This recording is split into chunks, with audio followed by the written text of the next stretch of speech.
1, 2, 3, 4.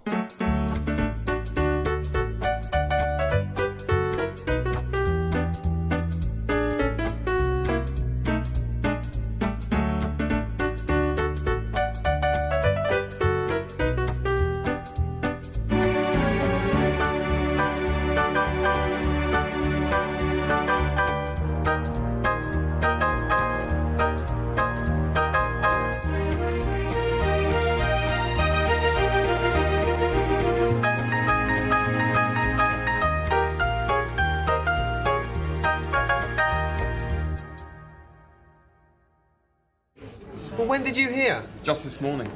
What's that then? Phil, shot dead in Florida.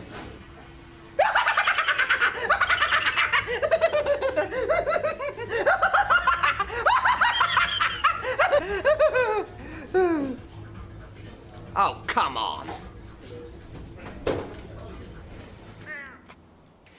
Know what, 10 graves? 'Cause it's pussy on a stick. A lot of funerals at graveyards, and if you see a Sheila at a funeral, the chances are she's single, or at the very least, confused. The ladies are all wearing black, which is very slimming, and can make even a hefty moose look like a randy swan. Of course, in these kinds of situations, subtlety is key. Keep your head down, look concerned, then pounce. If you play your cards right, a comforting hug can soon turn into a grope.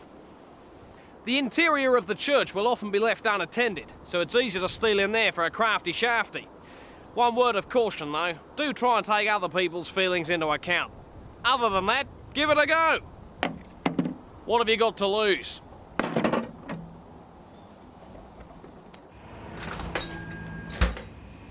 Do you do poison? No, sir, just cakes. This is a patisserie, sir. How many cakes could a human being eat? I don't know, depends how hungry they are. Very hungry, really very hungry indeed. Well, I suppose maybe 5 little ones. What if we made them eat more, like by force? What if we made them eat 6 really big cakes? Could they burst? Could a cake hurt a person? I never... Is a baguette harder than a skull? No. What would happen if you got a baguette and hammered it down someone's throat with a flan? Could it puncture a lung? I've never really, Do you do gingerbread men? Yes. What's the biggest gingerbread person you could bake? One that was life-size? One that looked like this?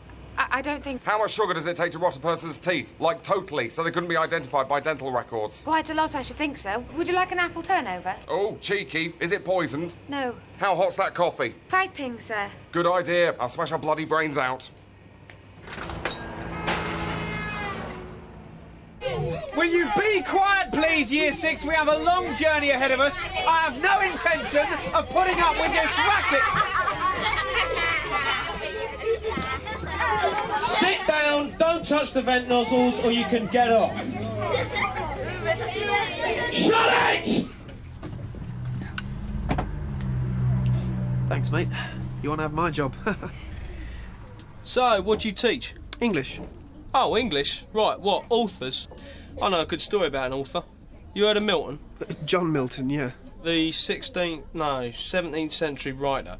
Well, he was blind, as you know, but what a lot of people don't know is that he used to get sexual favours off his friend's wife because she felt sorry for him. So he'd be sitting there writing his poem and she'd be giving him a wank. Oh, really? Absolutely true. Eureka! Which is philosophy for hiya. You're watching BBC A-Level Fun-Size No-Turning Back Choice, and this is the Philosophy Zone. But first of all, our philosophy is don't panic. So don't. Help is at hand. Now, philosophy is the study of why stuff is like what it is and what other people have thought about why stuff is like it is. Philosophy was invented by the Greeks. That's not the Greeks you meet when you go on holiday there, but the ancient Greeks who were older and better and mainly gay, which we think is why they died out. But before they died out, they found the solution to everything except photocopying, which is probably why most of it, Apart from a few old plays, got burnt. philosophy is still very much alive today and is particularly healthy in the hands of such modern-day thinkers as Eric Cantona and Rob Newman. So let's see how these facts could help you in a typical A-level question. You've got to laugh, haven't you? Discussed with reference to Plato, Nietzsche and Wittgenstein. Handy hint, Plato, Nietzsche and Wittgenstein were all philosophers, so don't panic, you're in good company. Secondly, try not to write anything along the lines of philosophy does my head in. If you can persuade the examiners that it doesn't do your head in, he'll probably give you an A. In your final paragraph, remember to work out why everything's like it is. Eureka!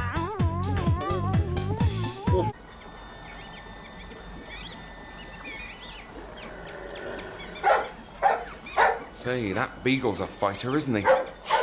So, how to find a cure for cancer? How's little Timmy coming along, Chester?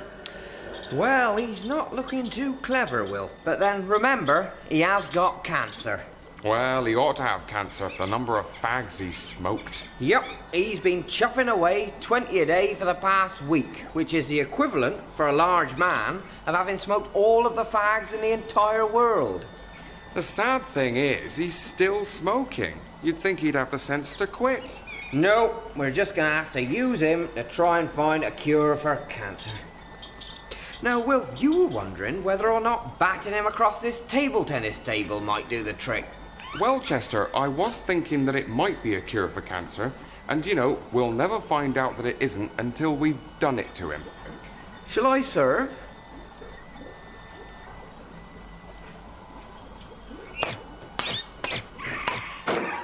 Hello, I want to kill my wife. I mean, do you do Lilos? No, sir, just poison. This is a poison shop, sir. Now I'm confused. No, I don't know. Why do women have legs? Because otherwise they'd leave a trail like slugs. Hey, you like that one, do you? Do you like that? I've got loads. Here's one. What do you call a lesbian with a club foot? What do you call what, sorry? What do you call a lesbian with a club foot? Hang on, I'll tell you, kids.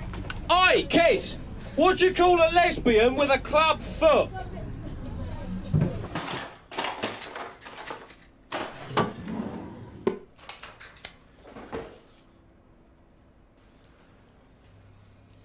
I hope he doesn't find the jewels in the shoebox in the cupboard upstairs behind the fan heater.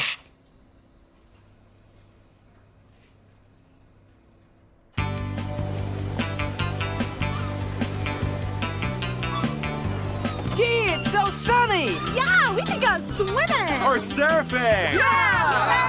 I don't really feel like surfing. Gee, what's the matter, Pixel I Guy? don't feel like it, that's all. Oh, come on, Pixel Guy. You'll love it once you get in. Surfing's groovy. Yeah, actually, I don't think it is that groovy. Hey, Pixel Guy, you're cool, but you're so standoffish. Sorry. Hey, listen, you don't have to put your head under the water. What? Nothing. Well, come on, everyone. Okay.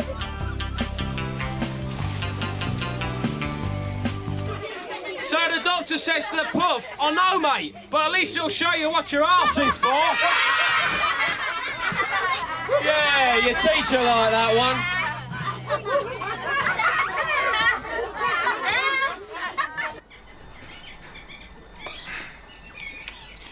Now, Chester, did you ever see a worse case of self-indulgence in a mouse than this?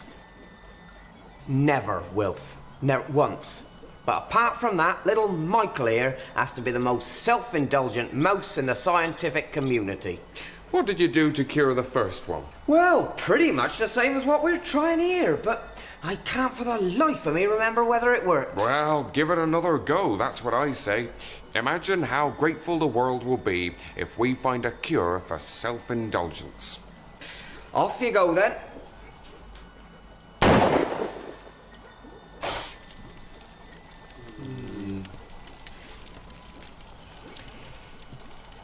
I do remember now.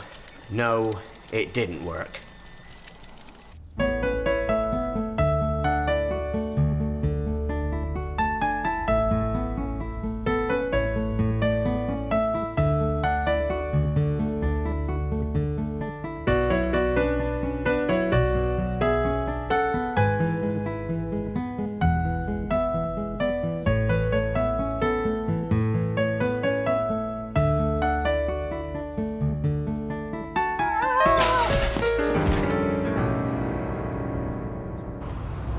Yeah, you're right, Gary. It's stolen. It is stolen, yeah. I thought that. If I can just explain, what he's done is he's not bought that car, but he's driving it. He's driving it even though he's not bought it. See, he's driving it without the knowledge or permission of... He stole it? He stole it, yeah, he stole it. But it's even more complicated than that, because what he's done is he's taken, right, you see that number plate on that car? That's not on that car. See, it's not on it because, well, I mean, it's on it, but it doesn't belong on it. Because what he's done is he's taken that plate off another vehicle. Car. So, yeah, what he's done is he's done that and he's put that on his F-Reg Bluebird. Except I can tell it's not an F-Reg, it's a D-Reg, because it's a different model. D or E. Have they stopped making Topic?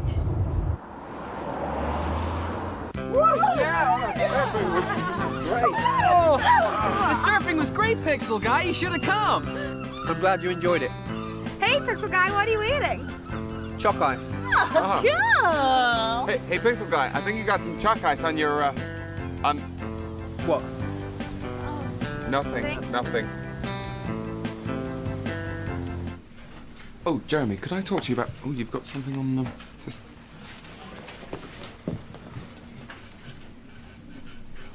All very well in the playground, but as a senior manager, I am what I wear. Now, the situation as it stands is... He's onto us. He's onto us, yeah. And we're onto him.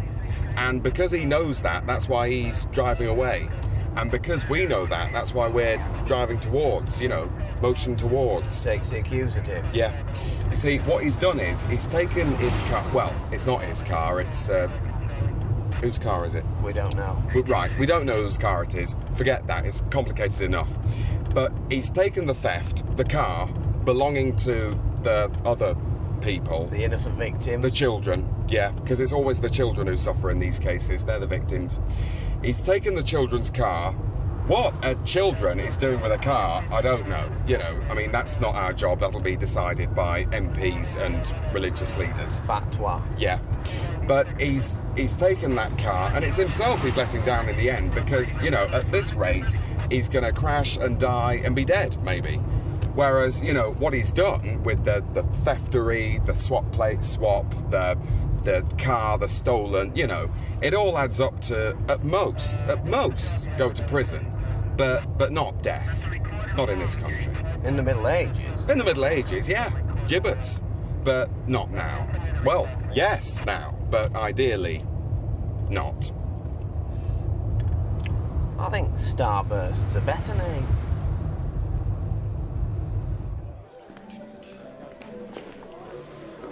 You surprised me, Joe. I was saying to Daisy here I wouldn't have had you down as a ballet man. Surprise you?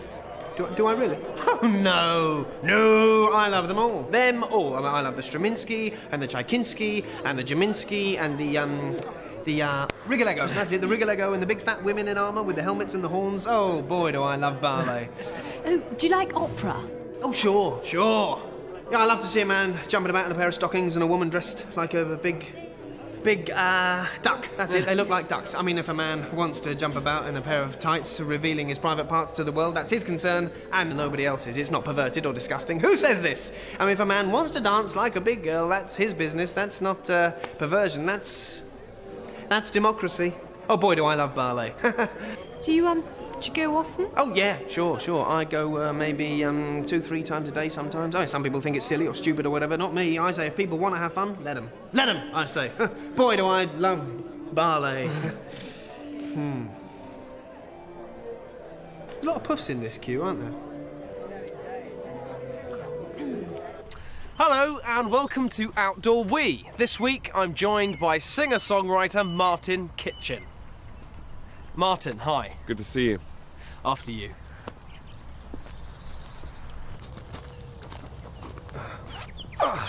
So, Martin, tell me, why are we here? Well, this is the bandstand in Victoria Park in Marlow in Buckinghamshire, and this is where I used to come and watch my grandfather play the French horn. Uh-huh. And was it him that partly inspired you to become a musician? Yeah, in part, but also, sorry, I'm finding it a bit difficult to go. Yeah, I had noticed that actually, Martin.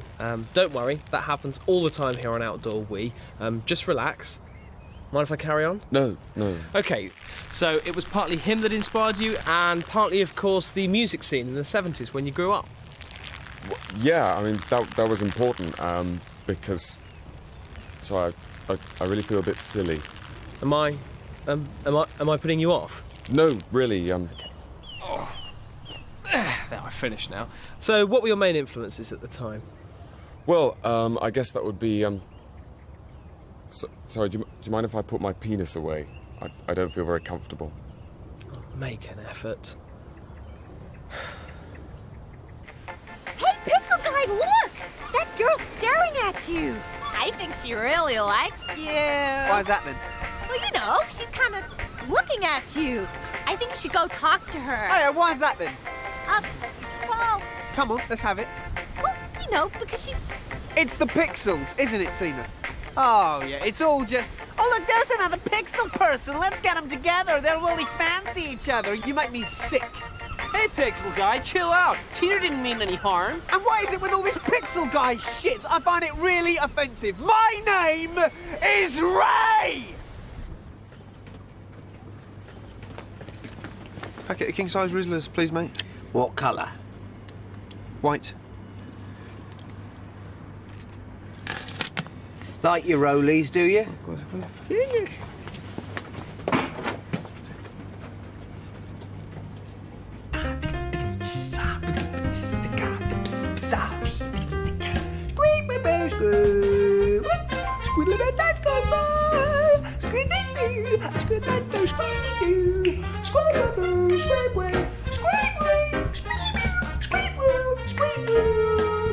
Oh boy, do I love jazz. I love jazz.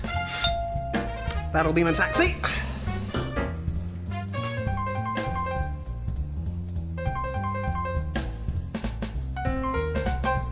Good evening, Camden. And now, please give a big cheer to Pussy on a Stick. Introducing Roger Green, John Cassells, Jimmy DeRue, and Richard Drake.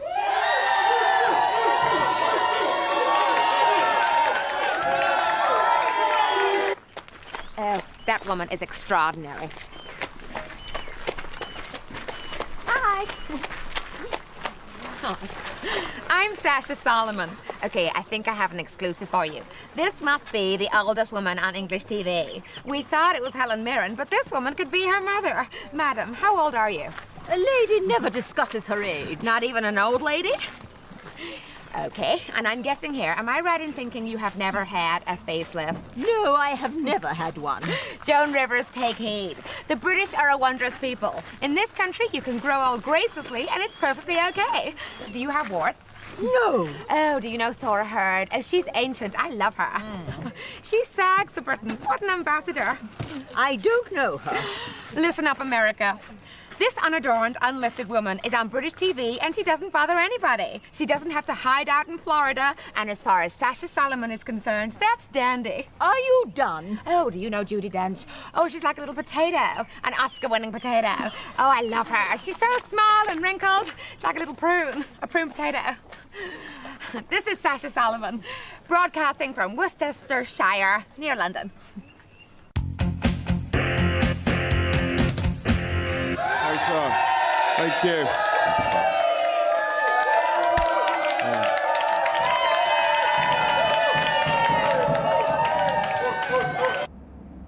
Well, that all seems in order. So, to finance a holiday in St. Lucia, you wish to borrow £4,000 to be repaid at £100 a month over a period of 4 years. If that's all right, yeah, I really need the break. Well, I think we can probably... Good afternoon, sir. Roger, it's an emergency. You have to come home straight away. Sparky, Quickly, now. We haven't got a moment to lose. Sparky, I'm in a meeting with my bank manager. But it's terribly urgent. World War III has broken out. What? World War III. It's terrible. Thermonuclear war, Roger. We have to go home and paint all the windows white or we'll die. Where did you hear this? Was it on the television? It was on Dr. Twinkie's magic clockwork radio. Dr. Twinkie himself made the grim announcement. I'm afraid I wee-weed on the floor, Roger, in terror. What did he say? He said that by 6 o'clock tonight, the Earth will be a flaming ball of death and despair, and it'll be very hot. I thought perhaps we could have a final game of water pistols before they drop the big one. It's a tragedy of the First Order. Look, I've got an important ISIS meeting I've got to attend. Yeah, sure. Maybe we can, next time? It's awful, isn't it? Are we going to have crisps and pop for tea? What? No, we're out of crisps. Oh, dearie me. Well, we'll have to go to the shops tomorrow then. What do you mean go to the shops tomorrow? There won't be a tomorrow. Try and go on holiday without me, would you, me bucko? What a great wheeze! Oh, Sparky! Up your bum!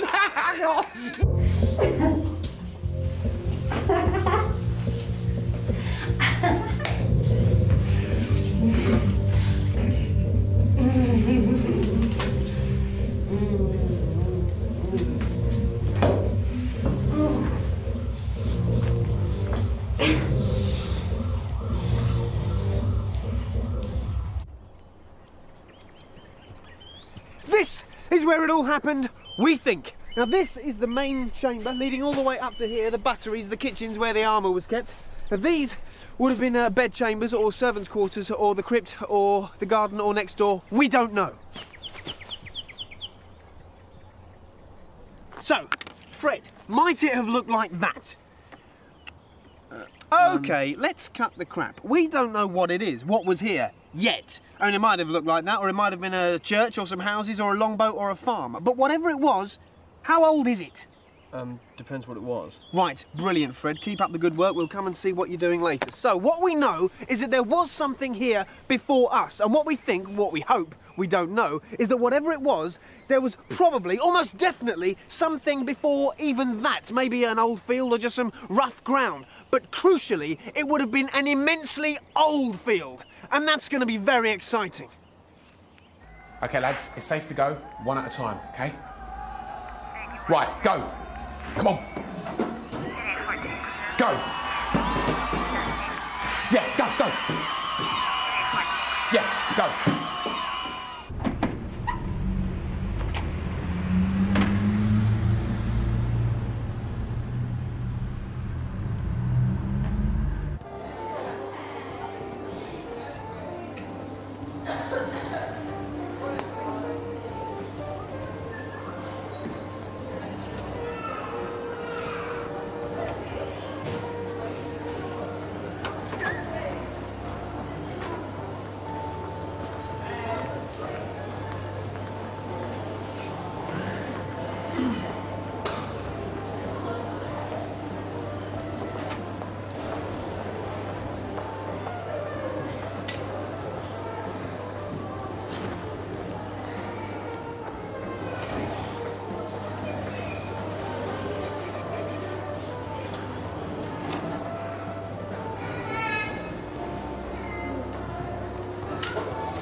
Cross-section of a tiny part of the world. You see this stuff on the top? Grass? That's now. You can get that anywhere. That's not interesting. But beneath the grass, beneath the now, it looks like there's something buried here. I think I found something. I think I found something. It looks like some sort of cutting implement, perhaps a rude arrowhead. Fred, put your tea down. I'm holding the past in my hand. What's this? What is it? That's a bit of rock. It's a stone. It's a bit of rock, it's a stone, but it's definitely older than the grass, which means that the mud underneath where I got the stone is older still. It's under, so it's older. That's the rule. And what's so exciting is that if we go even deeper, when we go even deeper, we'll be going into mud that is even older than that. Let's go!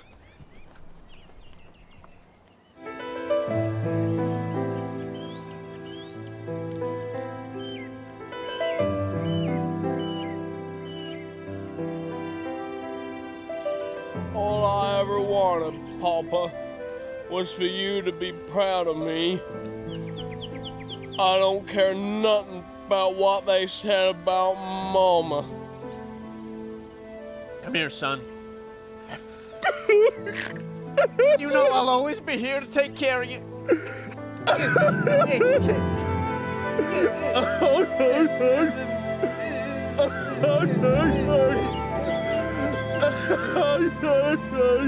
Christ, that was good, wasn't it, though?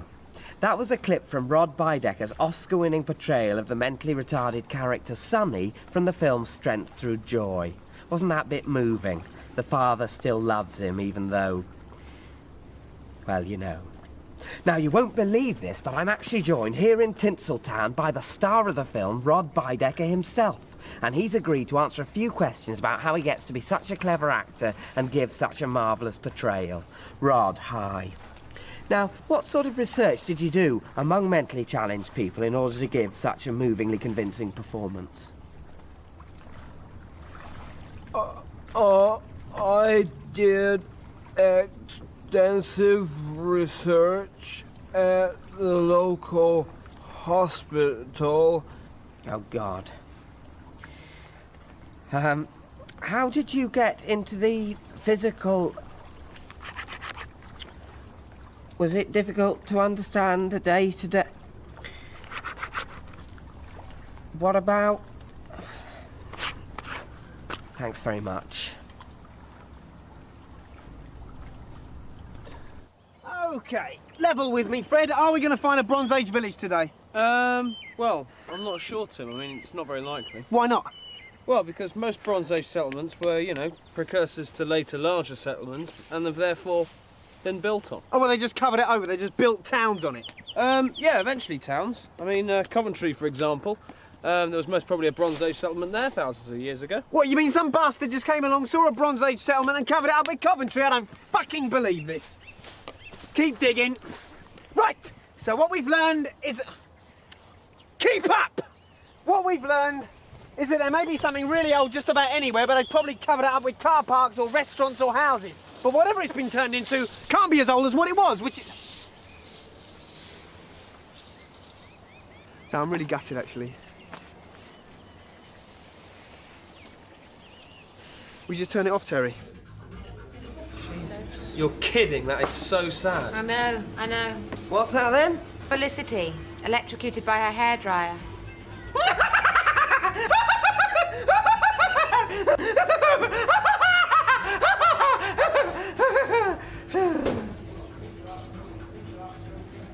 Oh, come on.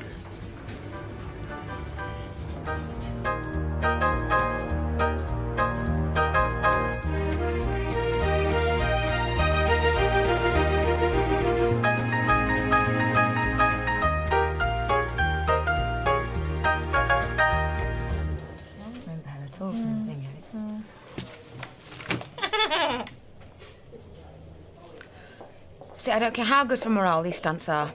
I've got deadlines.